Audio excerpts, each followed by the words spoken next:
अंतर की गति ओढ़खे उनका मता अगाध।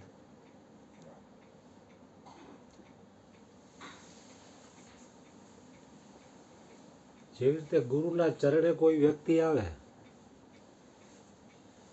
તો સદગુરુ પેલા એને શબ્દથી સમજાવે.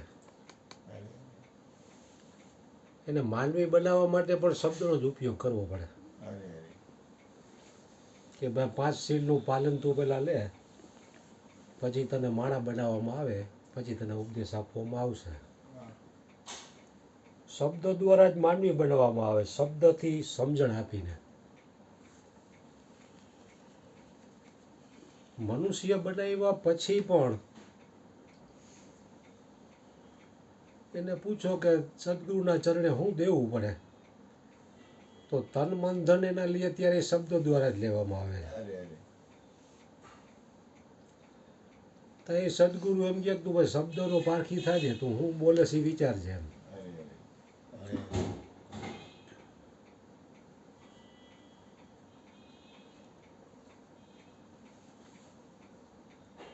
શબ્દ ઉપર લક્ષ રાખજે એમ કહે સદગુરુ. એટલે શરૂઆતમાં શબ્દો દ્વારા જ શબ્દે સમજે સો માનવી એમ કીધું. માનવી પણ શબ્દો દ્વારા જ બનાવવામાં આવે છે અને એની પાસેથી તન મન ધન પણ શબ્દ દ્વારા જ લેવામાં આવે છે. પણ શબ્દનો જો પારખી થાય ને બોયલો એના ઉપર જો એનું લક્ષ હોય તો એ એક સ્ટેપ આગળ વધી શકે. શબ્દે સમજે સો માનવી, શાને સમજે સો સાધ.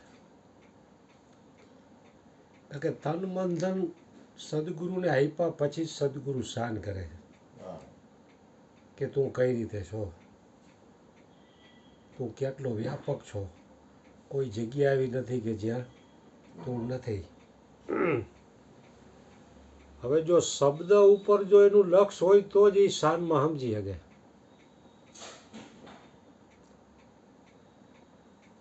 પણ શબ્દ જો ઉપરથી વ્યા જતા હોય, એના ઉપર લક્ષ ન હોય તો એ શાનમાં સમજી શકવાનો નથી.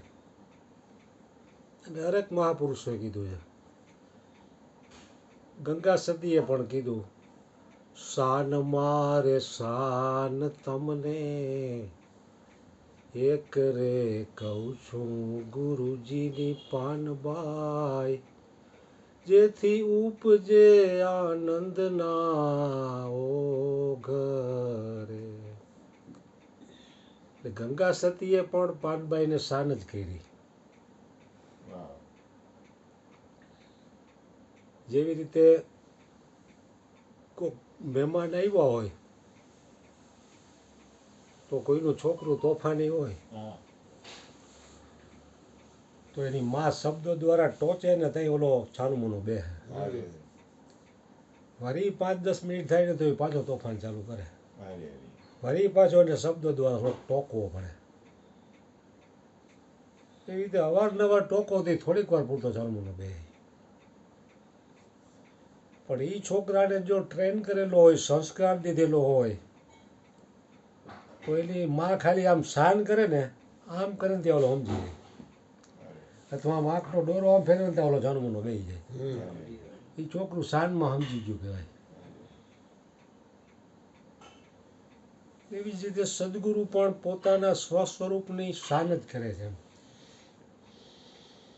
એટલે સ્ટેપ બાય સ્ટેપ બતાવ્યું છે કે શબ્દે સમજે સો માનવી.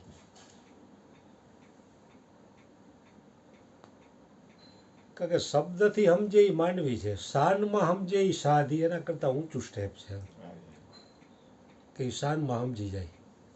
શાનમાં સમજી ગયા પછી એને શબ્દથી સમજાવવાની બહુ જરૂરી નહીં.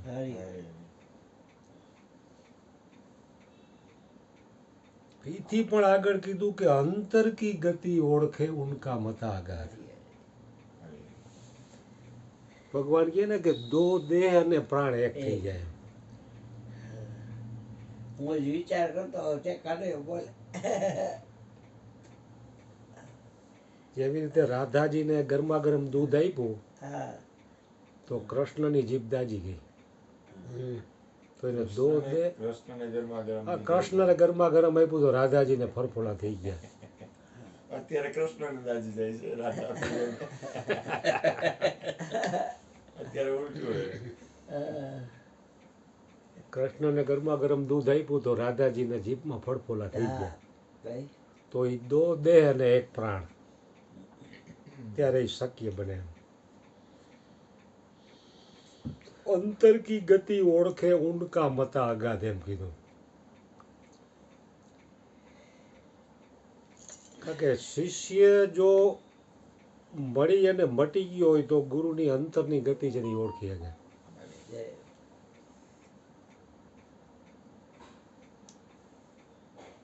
પણ આમાં શું છે, પહેલેથી જ ભૂલ થાય છે. શબ્દે સમજે સો માનવી, શબ્દથી પણ મોટા ભાગના સમજતા નથી.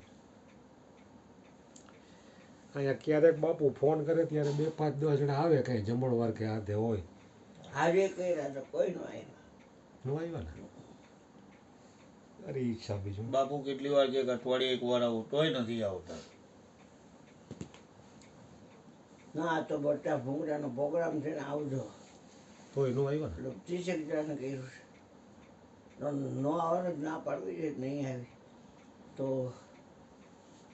મને પૂછ્યું આવશો બબડો ક્યાં આવી થા તો આવ્યા ને જો વચન બંધાઈ ગયું.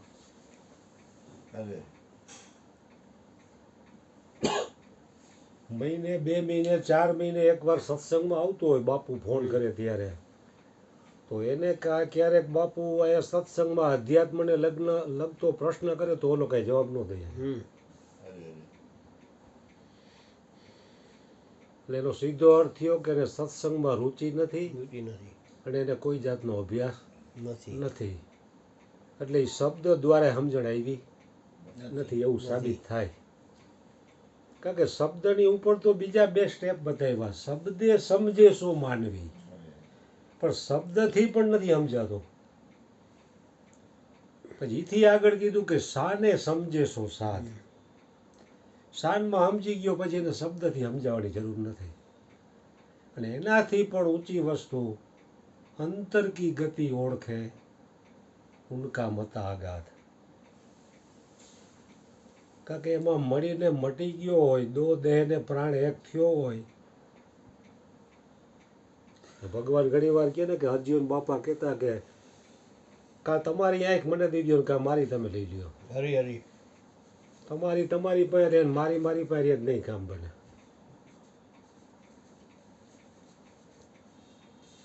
એટલે અંતરની ગતિ ઓળખે ઉનકા મતા અગાધ. એટલે અંતરની ગતિ ઓળખવી હોય તો મળી અને મટી જાય તો જ બને. તો જ એને એ અંતરનું જ્ઞાન થાય. એમ જેવી રીતે આ તુલસીદાસના બુદ્ધુ શિષ્યને 3 કાળનું જ્ઞાન થઈ ગયું. સંત તુલસીદાસ થઈ ગયા એ જ સમયમાં રોહિદાસ ચમાર થયા. તો રોહિદાસ ચમાર ઢોરના ચામડા ચીરતા,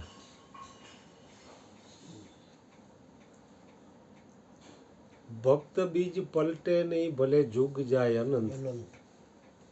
ઊંચ નીચ કરે અવતરે પણ રે સંતનો સંત. એટલે એવા કોઈ કર્મના હિસાબે ચમાર જ્ઞાતિમાં હતા. એટલે તુલસીદાસ મહારાજે રોહિદાસ ચમારની નામના સાંભળેલી કે કોઈ મહાન સંત છે એમ. એના અંદર વિચાર આવ્યો કે કોઈ વખત સમય મળે તેના દર્શન કરવા જવું છે એમ. પણ ચમારનું કામ કરે એટલે જરાક આમ અંદરથી એ સમયમાં તો છૂત અછૂતના ભેદ હતા. વધારે હતું. મને પણ પેલી વાર હું અર્જુન બાપા પાસે ગયો ને તો મને અહીંયા શરમતા હતી 2 હતા. અરે આ સત્સંગમાં આવ્યો તે તમે કીધું બાપા પાસે તમે ઉપદેશ લઈ લ્યો. એ તો બાપુ અહીં ચા પાણી બનાવતા, ચાકર હતા ટૂંકમાં. હા એટલે હું પેલી વાર અહીંયા ગયો ને તો બાપાએ ઓલું ચામડું નાખ્યું, હું અહીંયા બેઠો. અરે એટલે બાપાની વાત કરતા મારું રોડ ઉપર ધ્યાન થાય કોઈ જાણી તો જોઈ ન જાય અહીંયા કે અહીંયા હું આવ્યો એમ. આ તો વળી ચોટીઓ કોક આયા પૂછે. હું બેઠો છે તો કોઈક પૂછે કે આ હું અહીં બેઠો હોય જાય. આ ચોટીઓ આયા હું બેઠો છે એટલે તુલસીદાસને પણ અંદરથી એવું થતું હતું કે રોહિદાસ ચમાર છે અને બહુ પ્રસિદ્ધ સંત છે, એની સુવાસ પણ ઘણી ફેલાયેલી છે દર્શનીય મૂર્તિ. તો અંદર ઈચ્છા તો હતી જવાની, ઊંડે ઊંડે જરાક આ જાત ભાતનું ભેગું પડ્યું હતું એમ. એની દયા હોય તો નીકળે બહાર. એટલે એક વખત એને વિચાર કર્યો, એક બુદ્ધુ જેવો શિષ્ય હતો કે આને ભેગો લઈને જાઓ એટલે શું કોઈને ખબર ન પડે એમ. એટલે એક વખત સમય કાઢીને ગયા ત્યાં તુલસીદાસ ને પેલો બુદ્ધુ શિષ્ય, એ રોજ એનું કપડાં ધોવાનું કામ કરતો. એટલે ગયા તો મોટું ફળિયું, ઓસરીમાં ઢોરનું ચામડું ચીકતા હતા રોહિદાસ સમાર. દૂરથી જોયું કે તુલસીદાસ આવે છે, ત્યાં તો એવા ભાવ વિભોર થઈને અમે દોટ મીકી એને રોહિદાસ સમારે એને ભેટવા માટે. હવે ઢોરનું ચામડું ચીકતા હતા એટલે હાથ તો એના લોહીથી લથબથ હતા, પણ સામે ભેટવા ગયા ને તો તુલસીદાસ 2 ડગલા પાછા હટી ગયા. કે એને એકદમ સફેદ વસ્ત્ર પહેરેલા કે આ ભેટ છે તો મારું બધું લોહીવાળું કરી મૂકશે. 2 ડગલા પાછા હટી ગયા.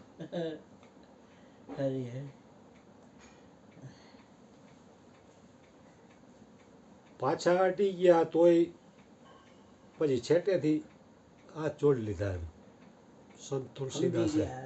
રોહિદાસજી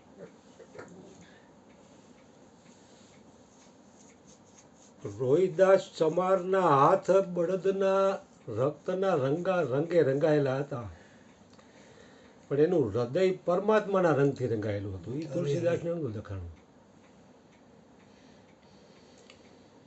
પાછા હટી ગયા મોટ છેટેથી આમ કરીને વયા ગયા. પછી બુદ્ધુ શિષ્યને ગયા આપણે હવે આપણા આશ્રમ તરફ વયા જાય એમ. આ બુદ્ધુ શિષ્યના કપડાં ધોવાનું કામ કરતો. બીજે દિવસે લોહીના ડાઘ પડી ગયા હતા, એ કપડાં આને ધોવામાં આવ્યા. ગમે એટલા ઘસે તો ડાઘ જ ન જાય. બુદ્ધુ શિષ્યને એમ થયું ડાઘ જાતા નથી તો હું મારી સેવામાં કમી રહેશે. પરમાત્માને હૃદયથી પ્રાર્થના કરી કે હું શું કરું તો આ ડાઘ જાય. અંદરથી પ્રેરણા કરી કે ચૂસી જા. આવી જાય. લોહીના ડાઘ એ બુદ્ધુ શિષ્ય ચૂહી ગયો, ડાઘ વયા ગયા. ડાઘ વયા ગયા પછી તુલસીદાસ મહારાજ રામાયણ ઉપર સત્સંગ કરતા. સત્સંગ કરતા કરતા એકાએક એ વિષય મૂકીને બીજા વિષય ઉપર બોલવા માંડ્યા. એટલે બુદ્ધુ શિષ્ય અહીંયા ઊભો થઈને કાનમાં કહે તમે ઓલા વિષય ઉપર બોલતા હતી મૂકીને આ કામ પડ્યું? તો કે તને કેવી રીતે ખબર પડી કે હું આની ઉપર બોલતો હતો?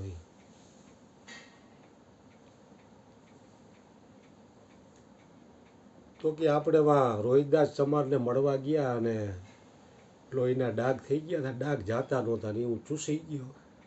મને 3 કાળનું જ્ઞાન થઈ ગયું, અંતરની ગતિ મને ઓળખાઈ ગઈ.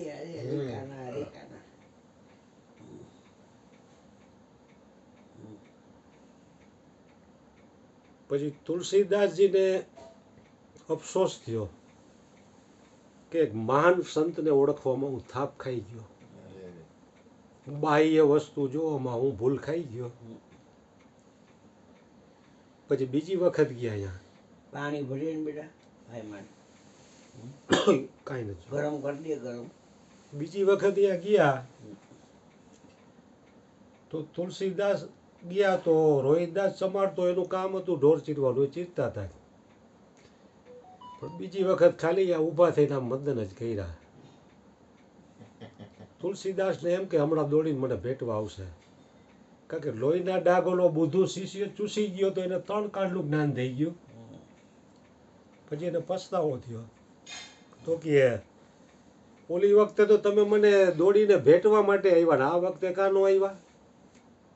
તો કે ગોળી વખતે હું નહોતો, સાક્ષાત પરમાત્મા તમને ભેટવા આવ્યો હતો, હરી પણ તમે એ કે મારો બાઈ એ બધો દેખાવ જોઈ ને બે ડગલા પાછા હટી પાછા ગયા. હટી ગયા. હવે એ પણ પાછી નો વહી ગઈ ઈ કે હવે અરે અરે ગઈ ગઈ અહીંયા તુલસીદાસે આ સાખી લખી, ચતુરાઈ ચૂલ્હે પડી પૂર પડ્યો આચાર, તુલસી હરિ કે ભજન બિના ચારો વર્ણ ચમાર. આ સાખી તુલસીદાસે ત્યારે લખી. વાહ વાહ. હરી હરી એટલે શબ્દે સમજે સો માનવી, શાને શાને સમજે સો સાધ, अंतर की गति ओढ़े उनका मता आगाध. ये गुरु शिष्य पर समाई गया बांध लिया ने दो दे ને પ્રાણે प्राणी દો દેહ ને પ્રાણ એક. કારણ કે પોતે મટે તો દો દેહ ને પ્રાણ એક થાય ને.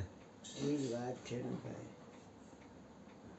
એટલે સદગુરુ મહારાજ બધા ઉપર કૃપા કરે કે શબ્દમાં અમે સમજી શકી, પછી શાનમાં સમજી શકી, પછી અમારી અંતરની ગતિ અગાધ થાય એવી ગુરુ મહારાજને પ્રાર્થના. હરી હરી સદગુરુ મહારાજની જય. વાહ ભાઈ વાહ. બાપભાઈ બાપભાઈ ભજન ગાય.